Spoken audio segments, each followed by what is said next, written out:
കഴിഞ്ഞ ക്ലാസ്സിൽ നമ്മൾ ഗ്യാസ് ലോസിനെ കുറിച്ച് പറഞ്ഞിരുന്നു. അതിൽ ബോയിൽസ് ലോ എന്താന്നുള്ളതും കണ്ടു. ബോയിൽസ് ലോ എന്ന് വെച്ചാൽ ഒരു ഗ്യാസിന്റെ പ്രഷറും വോളിയവും തമ്മിലുള്ള റിലേഷൻ അറ്റ് കോൺസ്റ്റന്റ് ടെമ്പറേച്ചറിൽ പറയുന്നതാന്ന് കണ്ടു. ഇനി നമ്മൾ പറയാൻ പോകുന്നത് രണ്ടാമത്തെ ലോ ആണ്, ചാൾസ് ലോ. ചാൾസ് ലോ എന്ന് വെച്ചാൽ ഒരു ടെമ്പറേച്ചർ വോളിയം റിലേഷൻഷിപ്പ് പറയുന്ന ലോ ആണ്. അന്നേരം നമുക്ക് പറയാം ഇവിടെ പ്രഷർ കോൺസ്റ്റന്റ് ആയിട്ടാ എടുക്കുന്നതെന്ന് പറയാം. കാരണം ചാൾസും അതേപോലെ തന്നെ ഗേലുസാസ് ഈ രണ്ട് സയന്റിസ്റ്റുകൾ ചേർന്നാണ് ഈ ടെമ്പറേച്ചർ വോളിയം എങ്ങനെയാണ് ഒരു ഗ്യാസിന്റെ ചേഞ്ച് ചെയ്യുന്നതെന്നുള്ളത് സ്റ്റഡി ചെയ്തത്. എന്നിട്ട് ചാൾസ് ആണ് ഈ ലോ പ്രപ്പോസ് ചെയ്തത്. Charles law states that at A constant pressure the volume of a fixed mass of gas is directly proportional to its absolute temperature. അതായത് volume of a fixed mass of gas at constant pressure എന്ന് പറയുന്നത് directly proportional to its absolute temperature എന്നാ പറഞ്ഞിരിക്കുന്നത്. ഇനി നമുക്ക് നോക്കാം എന്താ absolute temperature എന്നുള്ളതൊക്കെ ഇനി പറയും. ആദ്യം ഇതിന്റെ മാത്തമാറ്റിക്കൽ ഫോം എന്താന്നുള്ളത് നോക്കാം. അതായത് volume directly proportional to temperature എന്നല്ലേ പറഞ്ഞിരിക്കുന്നത്. ഡയറക്ട്ലി പ്രപ്പോർഷണൽ ടെമ്പറേച്ചറിന്, അതുകൊണ്ടാണ് നമ്മൾ വി പ്രപ്പോർഷണൽ ടു ടി എന്ന് പറഞ്ഞ് കൊടുത്തിരിക്കുന്നത് at A constant pressure condition.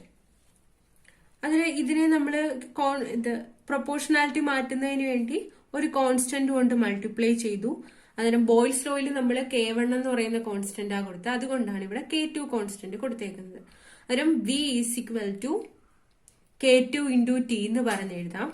ഇനി നമുക്ക് V by T equal to a constant എന്ന് പറഞ്ഞെഴുതിക്കൂടെ? ഇതാണ് നമ്മൾ ചാൾസ് ലോയുടെ മാത്തമാറ്റിക്കൽ ഫോം എന്ന് പറയുന്നത്. അതായത് V by T equal to a constant. നമുക്ക് ബോയിൽസ് ലോയ്ക്ക് എങ്ങനെ ആയിരുന്നു കിട്ടിയ? PV equal to a constant എന്ന് പറഞ്ഞ ഇവിടെ കിട്ടുന്നത് V ബൈ ടി വോളിയവും ടെമ്പറേച്ചറും തമ്മിലുള്ള റിലേഷൻ ആണ് പറഞ്ഞിരിക്കുന്നത്. അതായത് ടെമ്പറേച്ചർ കൂടിയാല് ഗ്യാസിന്റെ വോളിയം കൂടുന്നു എന്ന് പറയാം.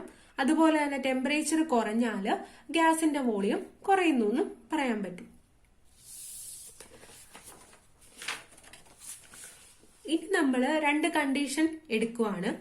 ആദ്യമേ ഒരു ഗ്യാസിന്റെ വോളിയം, അതായത് ഒരു മീഡിയത്തില് ഒരു ഗ്യാസ് ഉണ്ട്, ആ ഗ്യാസിന്റെ വോളിയം എന്ന് പറയുന്നത് V1 ആന്ന് പറഞ്ഞെടുക്കുന്നു. Temperature T1. അന്നേരം T1 എന്ന് പറയുന്ന ടെമ്പറേച്ചറിൽ ഒരു ഗ്യാസിന്റെ വോളിയം V1 ആന്ന് പറഞ്ഞെടുക്കുന്നു. ഇനി നമ്മൾ ഒരു ഹയർ ടെമ്പറേച്ചർ കൺസിഡർ ചെയ്യുന്നു. T2 എന്ന് പറയുന്ന ഹയർ ടെമ്പറേച്ചർ കൺസിഡർ ചെയ്യുന്നു. ദെൻ അവിടുത്തെ വോളിയമാണ് V2 എന്ന് പറയുന്നത്. ഇനി ഇത് തമ്മിൽ എങ്ങനെ റിലേറ്റ് ചെയ്യുന്നു എന്നുള്ളത് നോക്കാം. നമ്മൾ നേരത്തെ കണ്ടു V by T equal to a constant എന്നാ വന്നത്. സോ നമുക്ക് V1 by T1 equal to V2 by T2 എന്ന് പറഞ്ഞെടുത്തൂടെ?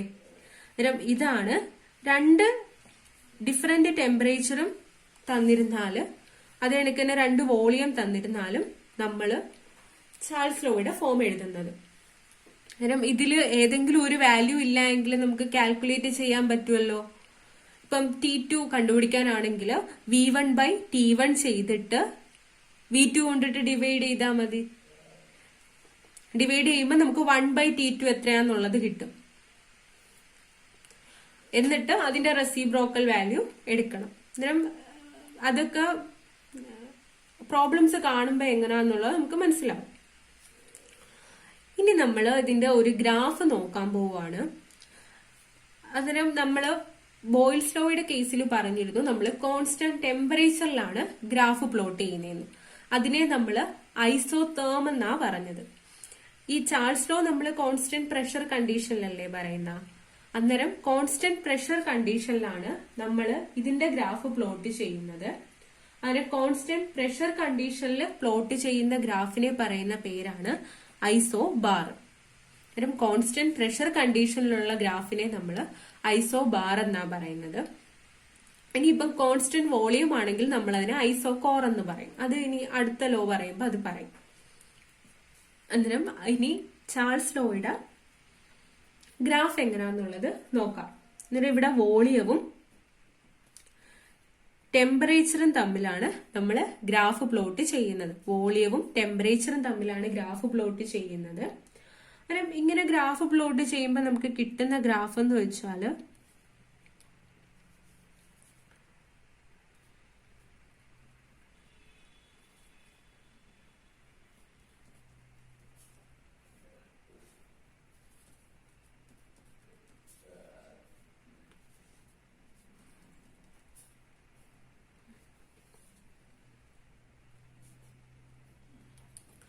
ഇങ്ങനെ ഇപ്പം ഇത് ഓരോ ഗ്രാഫും കാണിക്കുന്നത്, ഈ ഓരോ ഗ്രാഫ് എന്ന് പറയുന്നതും ഓരോ പർട്ടിക്കുലർ പ്രഷറിലുള്ളതാണ്. ഇതിപ്പം P1 പ്രഷർ, ഇത് P2 പ്രഷർ, ഇത് P3 പ്രഷർ, ഇത് P4 പ്രഷർ. അന്നേരം P1 എന്ന് പറയുന്ന ഒരു കോൺസ്റ്റന്റ് പ്രഷറിൽ നമ്മൾ ഈ ഗ്രാഫ് പ്ലോട്ട് ചെയ്യാൻ നോക്കിയതാണ്. ഗ്രാഫ് പ്ലോട്ട് ചെയ്തപ്പോഴത്തേക്ക് നമുക്ക് ഇങ്ങനെ ഒരു ഗ്രാഫാണ് കിട്ടിയത്. പിന്നെ ഇതിനെ നമ്മൾ എക്സ്ട്രാപോളേറ്റ് ചെയ്തിട്ടാണ് ഈ ഗ്രാഫിൽ കൂട്ടിമുട്ടിച്ചത്.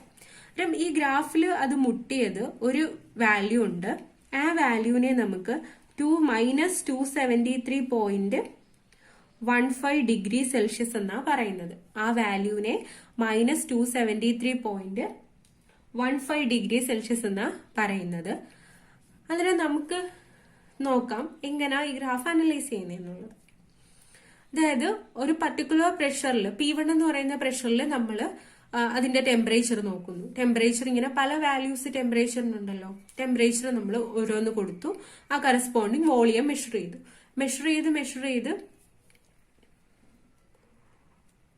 ഇത് ഇവിടെ നടുക്കാണ് 0 നമ്മൾ മാർക്ക് ചെയ്തിരിക്കുന്നത്. ഇങ്ങോട്ട് നെഗറ്റീവ് ഡിഗ്രി സെൽഷ്യസ് ആ പറയുന്നത്. അതായത് -100, -200 അങ്ങനെ ഓരോ ഡിഗ്രി സെൽഷ്യസ് പറയും. ഇങ്ങോട്ട് പോസിറ്റീവ് ഡിഗ്രി സെൽഷ്യസ്. അന്നേരം 0 ഡിഗ്രി സെൽഷ്യസ് അപ്ലൈ ചെയ്തിട്ടും, അതായത് നമ്മൾ ഇവിടെ പറയുന്നതെന്ന് വെച്ചാൽ ടെമ്പറേച്ചർ കൂടിയാൽ വോളിയം കൂടും, ടെമ്പറേച്ചർ കുറഞ്ഞാൽ വോളിയം കുറയും. ആ ഒരു കണ്ടീഷനാണ് നമുക്ക് ചാൾസ് ലോയിൽ നിന്നും കിട്ടുന്നത്. അങ്ങനെ ഒരു പർട്ടിക്കുലർ പ്രഷർ കൊടുത്തു, നമ്മൾ ഒരു ഹൈ ടെമ്പറേച്ചറിൽ നിന്നും ലോ ടെമ്പറേച്ചറിലോട്ട് വരിക. അതിനനുസരിച്ച് ടെമ്പറേച്ചർ കുറച്ചു കൊണ്ടുവരുന്നതിനനുസരിച്ച് വോളിയവും കുറയുന്നുണ്ട്. അതുകൊണ്ടല്ലേ ഇങ്ങനെ ഗ്രാഫ് വരുന്നത്. അന്നേരം 0 ഡിഗ്രി ടെമ്പറേച്ചർ നമ്മൾ കൊടുത്തു. 0 ഡിഗ്രി ടെമ്പറേച്ചർ കൊടുത്തപ്പോഴും ഒരു പർട്ടിക്കുലർ വോളിയം വാല്യൂ ആ സബ്സ്റ്റൻസിനൊക്കെ ഉണ്ടായിരുന്നു. കാര്യം 0 ഡിഗ്രി ടെമ്പറേച്ചർ കൊടുക്കുമ്പോൾ ഇവിടെ ഒരു വോളിയം വാല്യൂ ഈ P1 പ്രഷറിൽ ആ ഗ്യാസിനുണ്ടായിരുന്നു. ദെൻ വീണ്ടും നമ്മൾ നെഗറ്റീവ് ടെമ്പറേച്ചർ കൊടുത്തു തുടങ്ങി. അതായത് വീണ്ടും -1 ഡിഗ്രി സെൽഷ്യസ്, -2, അങ്ങനെ -100, -200 ഡിഗ്രി എല്ലാം കൊടുത്തിട്ടും ഇതിന് ഒരു വോളിയം ഉണ്ട്. അന്നേരം നമ്മൾ സാധാരണ പറയുന്നതെന്ന് വെച്ചാൽ ഇപ്പം ടെമ്പറേച്ചർ 0 ആവുമ്പോഴത്തേക്ക് വോളിയവും 0 ആവണം എന്നുള്ളൊരു കണ്ടീഷൻ വരത്തില്ലേ.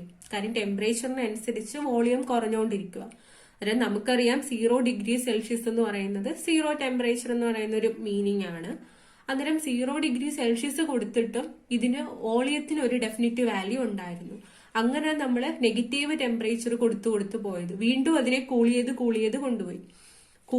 ചെയ്ത് കൊണ്ടുപോയി.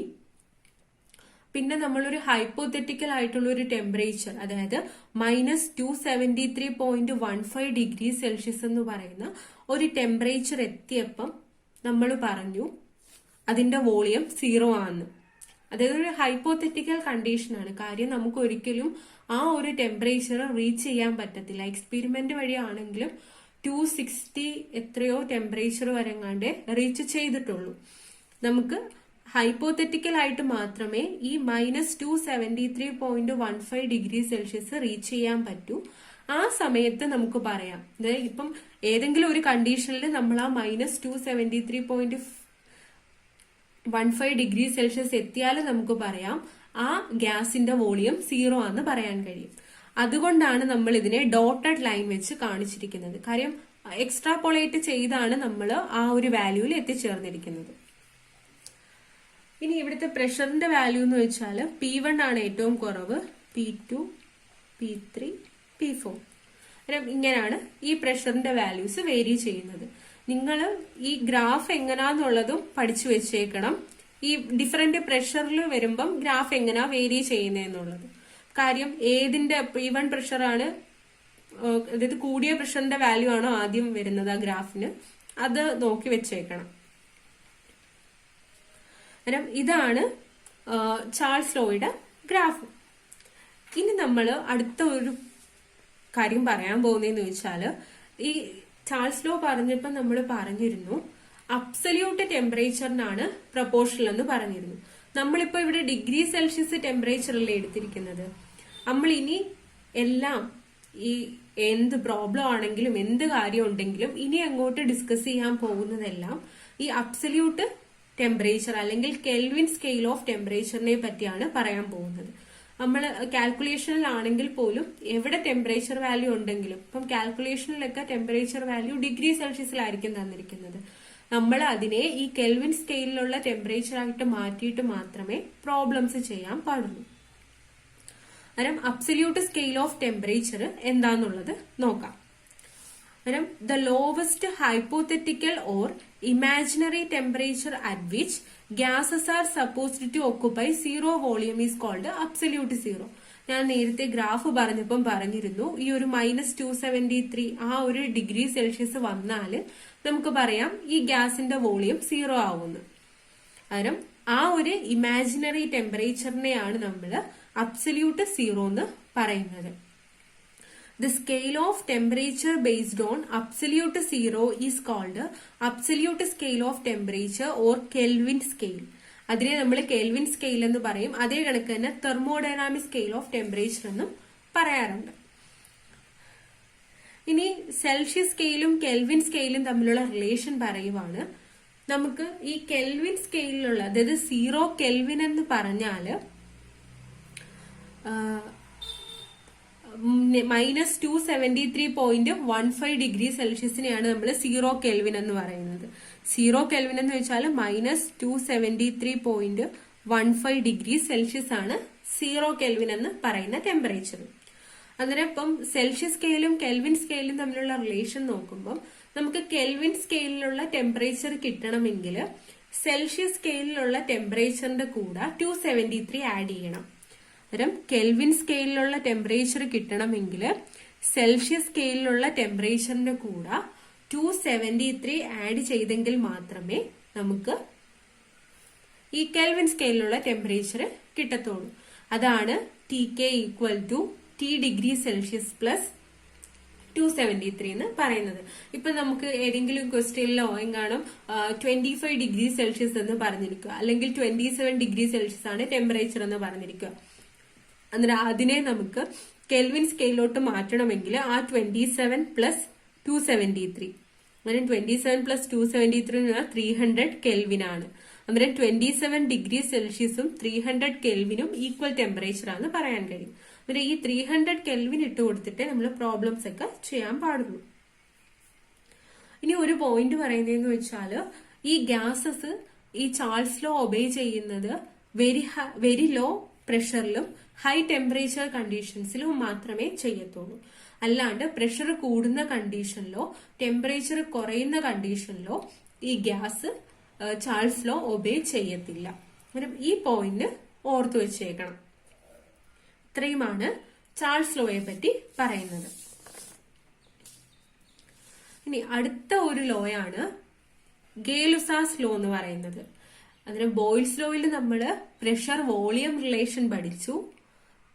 ചാൾസ് ലോയിൽ നമ്മൾ വോളിയം ടെമ്പറേച്ചർ റിലേഷൻഷിപ്പ് പഠിച്ചു. ഗേ-ലുസാസ് ലോയിൽ പറയുന്നതെന്ന് വെച്ചാല് പ്രഷർ ടെമ്പറേച്ചർ റിലേഷൻഷിപ്പിനെ പറ്റിയാണ്. പ്രഷറും ടെമ്പറേച്ചറും എങ്ങനെ റിലേറ്റ് ചെയ്യുന്നു എന്നുള്ളതിനെ പറ്റിയാണ് ഗേ-ലുസാസ് ലോയിൽ പറയുന്നത്. Gay Lussac's law states that at constant volume pressure of a fixed amount of gas varies directly with temperature. അതായത് കോൺസ്റ്റന്റ് വോളിയം കണ്ടീഷനിൽ പ്രഷർ ഓഫ് എ ഗ്യാസ് എന്ന് വെച്ചാൽ ഡയറക്ട്ലി പ്രൊപ്പോർഷണൽ ടു ടെമ്പറേച്ചർ ആയിട്ടാണ് വേരി ചെയ്യുന്നത്. അതായത് പി പ്രൊപ്പോർഷണൽ ടു ടി ആണ്. നമ്മൾ V proportional to T പറഞ്ഞില്ല, ആ സെയിം കേസ് ആണ് ഇവിടെയും വരുന്നത്. അന്നേരം പി പ്രൊപ്പോർഷണൽ ടു ടി ആണ്. സോ നമുക്ക് പറയാം P by T equal to a constant എന്ന് പറഞ്ഞൂടെ. P by T equal to a constant. അന്നേരം ഇതാണ് ഗേ-ലുസാസ് ലോ പറയുന്നത്. പി പ്രൊപ്പോർഷണൽ ടു ടി ആണ് അറ്റ് കോൺസ്റ്റന്റ് വോളിയം കണ്ടീഷനിൽ. അന്നേരം നമുക്ക് പറയാം P equal to K3 T. K3 എന്ന് വെച്ചാൽ തേർഡ് ലോ ആയിട്ടല്ലേ നമ്മൾ ഗേ-ലുസാസ് ലോ പറഞ്ഞത്, അതിന്റെ കോൺസ്റ്റന്റ് ആയതുകൊണ്ടാണ് K3 എന്ന് കൊടുത്തേക്കുന്നത്. അന്നേരം P equal to K3 T എന്ന് പറയും. So P by T equal to a constant എന്ന് പറഞ്ഞ് കിട്ടും. അന്നേരം ഇത് ഡിഫറെന്റ് കണ്ടീഷനിലാണെങ്കിൽ നമുക്ക് എങ്ങനെ ഇക്വേഷൻ എഴുതാം? P1 by T1 is equal to P2 by T2. അന്നേരം ഈ ഒരു ഫോമാറ്റിൽ നമുക്ക് ഈ ഇക്വേഷനെ മാറ്റി എഴുതാനായിട്ട് കഴിയും. ഇനി നമ്മൾ നോക്കുന്നത് ഇതിന്റെ ഗ്രാഫ് എങ്ങനെയാന്നുള്ളതാണ്. ഇതിന്റെ ഗ്രാഫ് നോക്കുമ്പോൾ നമ്മൾ ഇത് കോൺസ്റ്റന്റ് വോളിയം കണ്ടീഷനിലല്ലേ മെഷർ ചെയ്യുന്നത്. സോ കോൺസ്റ്റന്റ് വോളിയം കണ്ടീഷൻ ആയതുകൊണ്ട് തന്നെ നമുക്ക് പറയാം ഇതിന്റെ ഗ്രാഫിനെ ഐസോകോർ എന്ന് പറയാം. കോൺസ്റ്റന്റ് വോളിയം പ്ലോട്ടിനെ നമ്മൾ ഐസോകോർ എന്നാണ് പറയുന്നത്. ഇതിന്റെ ഗ്രാഫ് നോക്കുമ്പോഴത്തേക്കും പ്രഷറും ടെമ്പറേച്ചർ ഇൻ കെൽവിനിലുള്ള ടെമ്പറേച്ചറും പ്രഷർ ബാർ എന്ന് പറയുന്ന യൂണിറ്റിലുമാണ് നമ്മൾ പറയാൻ പോകുന്നത്. അന്നേരം ഇതിന്റെ കർവ് എന്ന് വെച്ചാൽ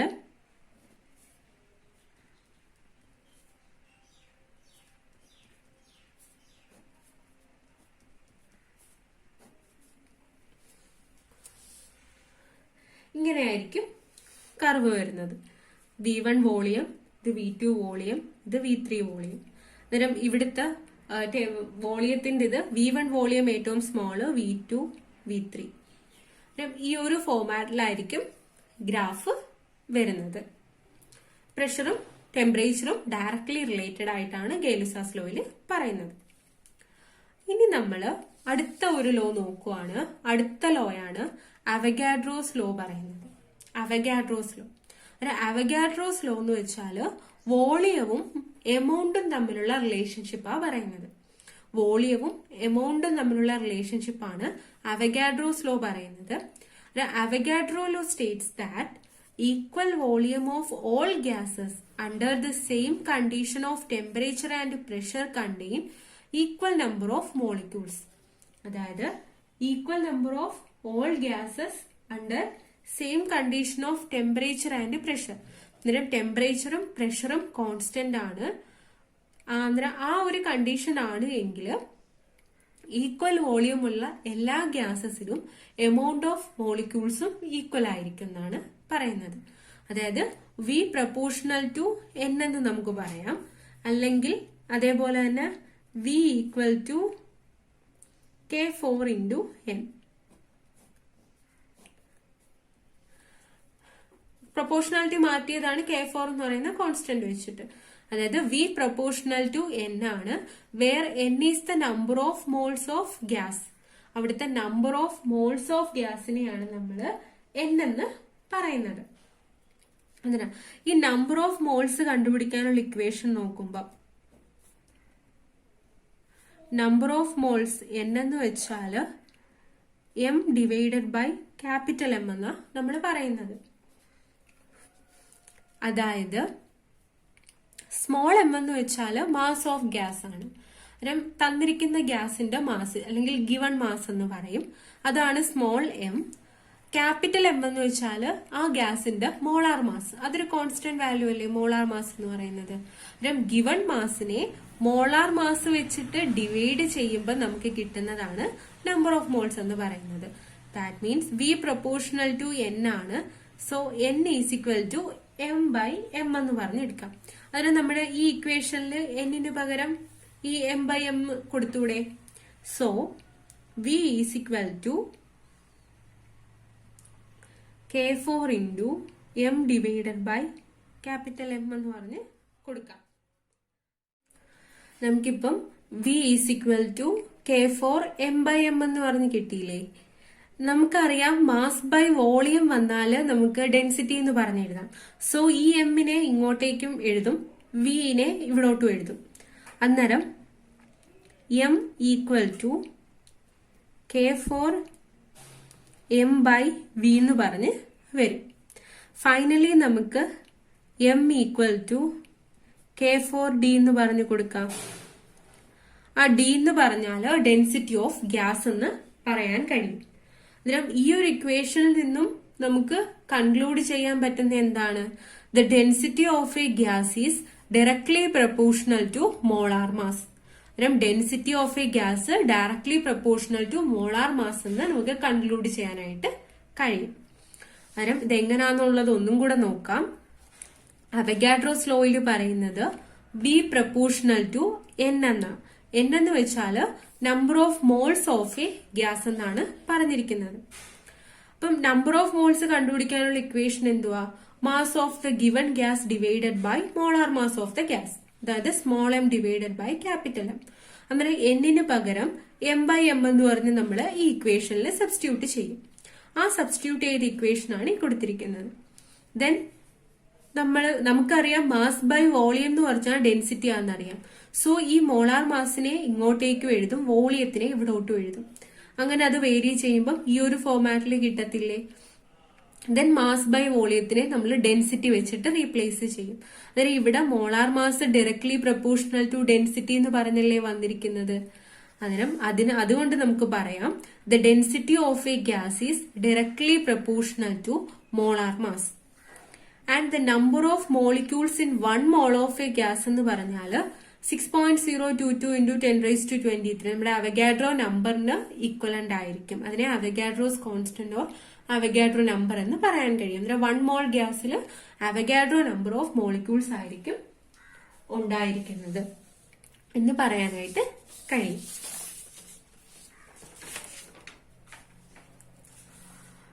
ഇനി നമ്മൾ ഒരു പോയിന്റ് പറയുവാണ്. Since the volume of a gas is directly proportional to the number of moles. അതിനാൽ volume of the gas directly proportional to number of moles എന്നല്ലേ പറഞ്ഞിരിക്കുന്നത്. അങ്ങനെയാണ് എങ്കിൽ 1 mole of each gas at STP, അതായത് standard temperature and pressure കണ്ടീഷനിൽ will have same volume ആയിരിക്കും. അതിനും ഈ സ്റ്റാൻഡേർഡ് ടെമ്പറേച്ചറും പ്രഷറും കണ്ടീഷൻ ഏതൊക്കെയാണെന്ന് നോക്കാം. അതിനും സ്റ്റാൻഡേർഡ് ടെമ്പറേച്ചർ എന്ന് വെച്ചാല് 273.15 കെൽവിൻ ആണ്. അതായത് 0 ഡിഗ്രി സെൽഷ്യസ് ആയിട്ടായിരിക്കും നമ്മൾ അതിനെ പറയുന്നത്. അതായത് 273.15 കെൽവിൻ ആണ്. പ്രഷർ എന്ന് വെച്ചാല് 1 ബാർ ആണ്. 1 ബാറിന്റെയാണ് പ്രഷർ, അതായത് സ്റ്റാൻഡേർഡ് ടെമ്പറേച്ചർ പ്രഷർ കണ്ടീഷനിൽ പ്രഷർ എന്ന് പറയുന്നത്. ഒരു കറസ്പോണ്ടിങ് വോളിയം എന്ന് വെച്ചാൽ 22.71 ലിറ്റർ. 22.71 ലിറ്റർ ആണ് കറസ്പോണ്ടിങ് വോളിയം. അതിന് നമ്മൾ ഈ രണ്ട് കണ്ടീഷൻ സാറ്റിസ്ഫൈ ചെയ്തുകൊണ്ട് ഈ 1 mole ഓഫ് എ ഗ്യാസ് എടുത്താൽ അതിന്റെ വോളിയം 22.71 ആണെന്ന് പറയാം. അത് ഏത് ഗ്യാസ് ആയിരുന്നാലും അണ്ടർ STP കണ്ടീഷൻ അതിലെ 1 mole നോക്കുമ്പോൾ അതിന്റെ വോളിയം ഈ 22.7 ആണെന്ന് പറഞ്ഞ് നമുക്ക് കിട്ടും. ഇനി അടുത്തത് പറയാൻ പോകുന്നത് കമ്പൈൻഡ് ഗ്യാസ് ലോ എന്താന്നുള്ളതിനെ കുറിച്ചാണ്. കമ്പൈൻഡ് ഗ്യാസ് ലോ എന്ന് വെച്ചാൽ നമ്മൾ ബോയ്ൽസ് ലോയും ചാൾസ് ലോയും കൂടെ കമ്പൈൻ ചെയ്യും. അന്നേരം കമ്പൈൻ ചെയ്യാം. ബോയ്ൽസ് ലോയിൽ പറയുന്നത് PV റിലേഷനാണ്, ചാൾസ് ലോയിൽ പറയുന്നത് VT റിലേഷൻ, വോളിയവും ടെമ്പറേച്ചറും തമ്മിലുള്ള റിലേഷൻ.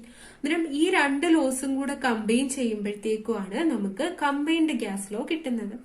അതെന്താന്ന് നോക്കാം. അന്നേരം ബോയ്ൽസ് ലോ വെച്ചിട്ട് നമുക്ക് പറയാം. ബോയ്ൽസ് ലോ വെച്ചിട്ട് P പ്രൊപ്പോർഷണൽ ടു 1/V അല്ലെങ്കിൽ PV equal to a constant എന്നല്ലേ പറയുന്നത് ബോയ്ൽസ് ലോ വെച്ചിട്ട്. ഇനി നമ്മൾ ചാൾസ് ലോ നോക്കുമ്പോഴത്തേക്ക് ചാൾസ് ലോ വെച്ചിട്ട് പറയുന്നതെന്ന് വെച്ചാല് V/T equal to a constant. V/T equal to a constant. അന്നേരം ഇത് രണ്ടും കൂടെ കമ്പൈൻ ചെയ്താൽ നമുക്ക് എന്ത് പറയാൻ കഴിയും? PV/T equal to a constant എന്ന് പറയാനായിട്ട് കഴിയും. അന്നേരം ഇപ്പൊ രണ്ട് ഡിഫറെന്റ് സ്റ്റേറ്റ് തന്നിരുന്നാലും നമുക്ക് P1 V1/T1 equal to P2V2/T2 എന്ന് പറയാനായിട്ട് പറ്റും. അന്നേരം ഇവിടെ ബോയിൽസ് ലോയും ചാൾസ് ലോയും തമ്മിൽ കമ്പൈൻ ചെയ്തിട്ടാണ് നമുക്ക് കമ്പൈൻഡ് ഗ്യാസ് ഇക്വേഷൻ വരുന്നത്. ഇവരെ രണ്ടിന്റെയും റിലേഷൻ ഒരുമിച്ച് എഴുതി കഴിയുമ്പോൾ നമുക്ക് കിട്ടുന്ന റിലേഷൻ ആണ് PV/T=a കോൺസ്റ്റന്റ് എന്ന് പറഞ്ഞ് കിട്ടുന്നത്. അന്നേരം രണ്ട് ഡിഫറെന്റ് സ്റ്റേറ്റ്സ് തന്നിരുന്നാൽ ഇക്വേഷൻ ഈ ഒരു ഫോമാറ്റിലോട്ട് ചേഞ്ച് ചെയ്യും. അന്നേരം ഇത്രയുമാണ് നമ്മൾ മെയിൻ ആയിട്ട് പറയുന്ന ഗ്യാസ് ലോസ്.